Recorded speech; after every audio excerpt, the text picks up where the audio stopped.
Your Excellency, Honorable Ministers, Regional Commissioners, distinguished guests, ladies and gentlemen. I have to ban my prepared PPT, and I just like to take a few notes to respond to earlier presentations in terms of social transformation and poverty reduction. And I was actually quite impressed by the speech made by His Excellency President GKT, that the problems that the social transformation and the growth in Tanzania has yet to be translated into an effective poverty reduction. And I was also very much impressed by the speech made by my friend, Dr. Philip Pongo, about his reflections over the last few years in this kind of a learning, a cross-country learning program. And now I wouldn't say that I'm in a position to comment directly, but I like to echo some of those kind of issues which I personally have been working partly in African and substantially in this country over the last few years myself, as a very few Chinese scholars actually running around Africa. So my knowledge about Africa is much, much less than British, Dutch, and Germans. And what I'm going to say something maybe if you don't feel agree, so and we will be able to discuss. And the first issue I like to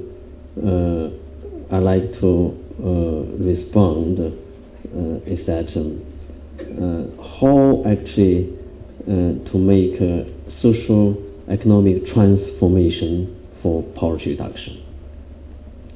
So everybody talk about these issues, but it's clearly it linked to a few issues here. It's linked with the growth pattern. It links whether the social economic transformation is inclusive. And in some countries, which has a very high growth rate, but not necessarily have actually effective and substantial and a significant poverty reduction. And for some countries, they have moderate growth, but has really, really effective poverty reduction. So what I'm going to say is that the experiences and lessons from China give us a kind of I'm not going to see what China's experiences and lessons are relevant to Africa and to Tanzania, because China is a huge country with a big market, and we cannot generalize this, in the way. But the few things I would see clearly we could see. If we see last few years, looking for data from Tanzania, and Tanzania in terms of economic structure transformation, and I personally would say, people say, well, over the last 30 years, Tanzania has actually experienced modest transformation.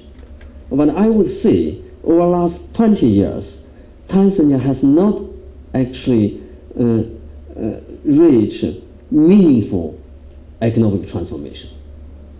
And why? Because from almost 47% of contribution to GDP of agriculture in the 1980s, up to today is more or less the same. And there have been kind of fluctuations over the last 20 years, but I would say same. And if you look for the manufacture, and the manufacture over the last 10 years, and I take last 10 years, average 7% economic growth has been a leading figure in sub-Saharan Africa. It's a very high growth rate in this country, 7%. But if you look at manufacturing over time, and the percentage of manufacturing GDP to total GDP is range from 8 to 9%. And there's no significant change for this. And I would personally say, and there's no significant structural transformation. That partly explained, and if you see the agriculture, Agriculture slightly, we see modest change. And the modest trend in sense of slide from 2030 is 29, 28 to 24, up to last 2008, 2009 or 10, if the data is accurate. So we always argue the data in most of African countries, well, the data really tells something truth, And we have to make assumption, we have to assume, otherwise, we cannot do anything. So if you look for that one, but from contrary to what China's case, over the last 30 years, now agricultural GDP, contributing GDP, from almost 45%, 40% down to around 7-9% now this year, 9%. It's very nice thing, agriculture. But we have to be in mind that the average agricultural GDP per person, China, increased from almost $80 in 1970s to over $300 today. So what does it mean?